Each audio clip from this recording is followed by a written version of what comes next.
ഇന്ന് ഞാൻ വന്നിരിക്കുന്നത് രാജ്മ വെച്ചിട്ടുള്ള കറിയുടെ റെസിപ്പി ആയിട്ടാണ്. ഇത് ഞാൻ ചെയ്യുന്നത് നാടൻ സ്റ്റൈലിലാണ്. അപ്പോൾ കറി തയ്യാറാക്കുന്നത് എങ്ങനെയെന്ന് നോക്കി വരാം. അപ്പോൾ കറി തയ്യാറാക്കാനായിട്ട് രാജ്മ ഇവിടെ കുതിർത്തെടുത്തിട്ടുണ്ട്.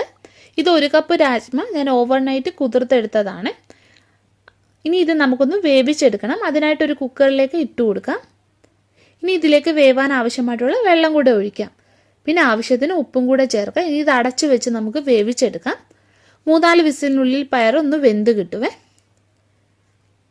അപ്പോൾ ഈ രാജ്മയ്ക്ക് വേണ്ടിയിട്ടുള്ള മസാല തയ്യാറാക്കണം. അതിനായിട്ട് ഞാനൊരു പാത്രം വെച്ച് ചൂടായി വന്നിട്ടുണ്ട്. ഇനി കറിക്ക് ആവശ്യമായിട്ടുള്ള എണ്ണ ഒഴിച്ചു കൊടുക്കാം. ഇതിലേക്ക് കുറച്ച് തേങ്ങാക്കൊത്ത് ചേർക്കാം. ഇനി സവാള അരിഞ്ഞത് ചേർക്കാം. ഇത് വലിയൊരു സവാള അരിഞ്ഞതാണ്. ഇനി ഇതിലേക്ക് ഒരു പച്ചമുളക് കീറിയതും കൂടി ചേർക്കാം. പിന്നെ ആവശ്യത്തിന് കറിവേപ്പില. ഇനി ഇത് നല്ലോണം ഒന്ന് വഴറ്റിയെടുക്കാം.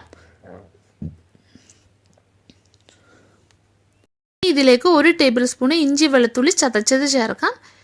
ഇനി ഇഞ്ചിയുടെയും വെളുത്തുള്ളിയുടെയൊക്കെ ഒരു പച്ചമണം മാറുന്നത് വരെ ഒന്ന് വഴറ്റിയെടുക്കാം. അപ്പോൾ ഇതെല്ലാം വഴണ്ട് വന്നിട്ടുണ്ട്. ഇനി ഇതിലേക്ക് നമുക്ക് മസാലപ്പൊടികൾ ചേർക്കാം.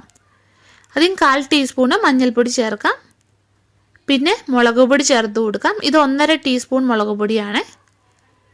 പിന്നെ 1 ടീസ്പൂൺ മല്ലിപ്പൊടി. പിന്നെ 1/2 ടീസ്പൂൺ ഗരം മസാല. ഇനി ഈ പൊടികളൊന്ന് മൂപ്പിച്ചെടുക്കാം. അപ്പോൾ പൊടികൾ മൂത്ത് വരുമ്പോൾ ഇനി ഇതിലേക്ക് 1 തക്കാളിക്ക് അരിഞ്ഞത് ചേർക്കാം. ഇനി സ്വല്പം വെള്ളം കൂടി ഒഴിക്കുക, ഈ തക്കാളിക്ക് ഒന്ന് വെന്ത് വരാൻ വേണ്ടിയിട്ട്. ഇനി തക്കാളിക്ക് വെന്തുടഞ്ഞ് ഇതിൽ നല്ലോണം മസാല ഒന്ന് മൂപ്പിച്ചെടുക്കാം. ഇതിൽ എണ്ണയൊക്കെ തെളിഞ്ഞു വന്നിട്ടുണ്ട്. മസാല നല്ലോണം മൂത്ത് വന്നിട്ടുണ്ട്. ഇനി ഇത് നമുക്ക് രാജ്മയിലേക്ക് ഇട്ട് കൊടുക്കാം.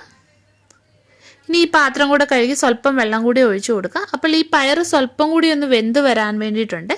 അതുകൊണ്ട് ഞാനിത് കുക്കറിൽ 1 വിസിലും കൂടെ അടുപ്പിക്കുകയാണ്. ഉപ്പ് നോക്കിയിട്ട് ആവശ്യത്തിന് ഉപ്പും കൂടെ ചേർത്ത് കൊടുക്കുക. അപ്പോൾ ഇത് വെന്ത് വന്നിട്ടുണ്ട്. ഇനി ഇതിലേക്ക് നമുക്ക് കടുക് വറുത്തത് ചേർത്ത് കൊടുക്കാം. കടുക് പൊടിച്ചിട്ട് കുറച്ച് ചുവന്നുള്ളിയും വറ്റൽമുളകും കറിവേപ്പിലയും കൂടി ഇട്ട് മൂപ്പിച്ചെടുത്തതാണ്. ഇനി ഇത് നമുക്കിതിലേക്ക് ഒഴിച്ചു കൊടുക്കാം. അപ്പോൾ നല്ല ടേസ്റ്റി ആയിട്ടുള്ള രാജ്മ മസാല തയ്യാറാക്കി എടുത്തിട്ടുണ്ട്. ഇത് നാടൻ സ്റ്റൈലിലാണ് ഞാൻ ചെയ്തിരിക്കുന്നത്. അപ്പോൾ ഇതുപോലെ നിങ്ങൾ ഒന്ന് ചെയ്ത് നോക്കുക. പിന്നെ വീഡിയോ ഇഷ്ടപ്പെടുകയാണെങ്കിൽ ഒന്ന് ലൈക്ക് ചെയ്യാനും ഷെയർ ചെയ്യാനും മറക്കല്ലേ. അപ്പോൾ നമുക്ക് വീണ്ടും മറ്റൊരു നല്ല റെസിപ്പിയുമായിട്ട് കാണാം.